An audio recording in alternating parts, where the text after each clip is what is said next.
Yes, Fadi TV jimbaniriza kaddi kano mwasize mutya mwasibye mutya ngenda kubasaba subscribe munyigene kale mbatumideko abali Saudi Arabia namwe basinza mu ggwanga erya Qatar nembebaza nembagamba nti muli bamaanyi nnyo kubanga mugi followinga abali mu ggwanga erya Canada Toronto bagamba nti muli babode nnyo kubanga mugi followinga bagita Fadi TV yuji mwabaniye muno kubanga mugiye kumirako mwina abagi followinga abasubscribinga ne munyigane kade comment section weeryawo obaka bontira mu comment section ebyanakazi fene Geoffrey tabikyalanda munange bikyalanda nsonga zingidemu bya DNA test nakazibwe agamba nti wolo bangi nyabakola ki abagizako kubanga bamuwoya okubanga omwalo namutwala ku DNA test nenakazibwe yagamba nti Geoffrey taina kyakola ki taya kyamanyiko kyamaanyi kiriawo kubanga tebalina nkolagana y'amaanyi eriawo isuseewo nnyo tebalina nkolagana esikuba nkolagana y'amaanyi nnyo yenakazi bwate bwagamba ku social media nakazi bamuli mukazi watu wali ku mukuto gwa Twitter bamuli buli posti zateekayo ze comments nze bateekako nejjukira yabulira akola ki n'alambula ng'alaga nti ebitambula ku mitimbagano byonna biri false wagisokita information enkyamu yagise false information agamba nti information enkyamu trendinga ku ki ku mwana wono bambi baby we gwayina nti omwana wa Geoffrey Lutaya nakazi bagamba nti Geoffrey Lutaya ayinza okuba mumanyi ngakale mukwano gwe nyagamba ati bitambuzibwa ku mitimbagano nti tata w'omwana si bituufu manye bisesinga ebintu bino biza n'okusaanyawo obufumbo obwo buyinza okubusaanyawo busanga omusajja oli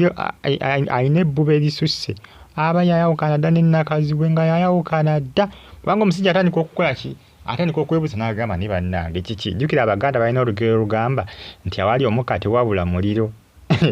kati osanga oli ng'atambulira nnyo ku ngero agamba manyi bagamba abangi bwe basonze ekizimba we kyabikira n'agattagatta engero ezo naye ng'ate oluusi olaba era ziba zikola ki ziba ekintu zikijjayo bulungi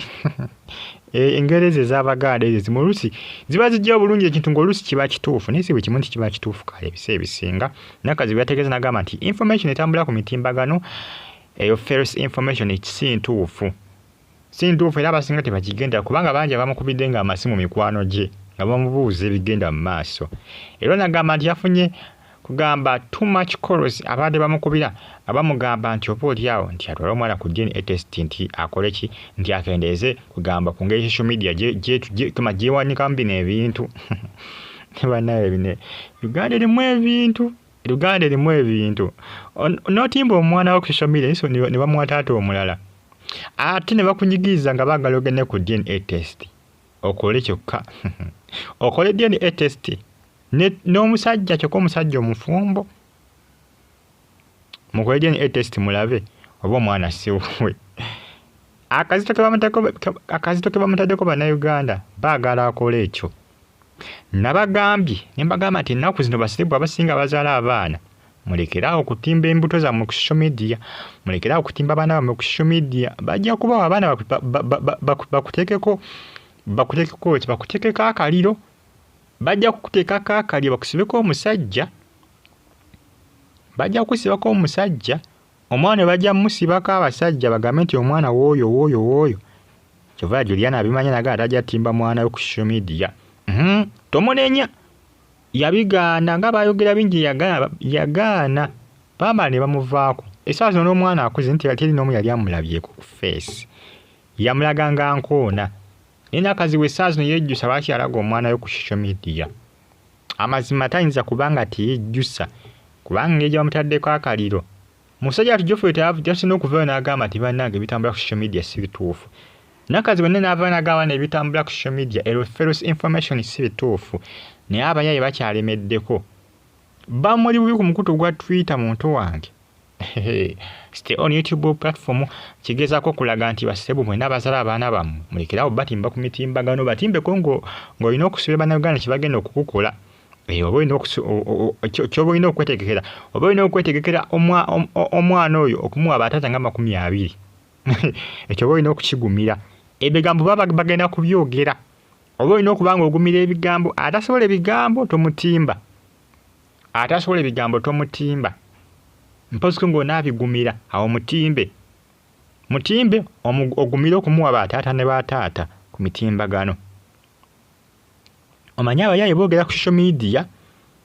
ne boogera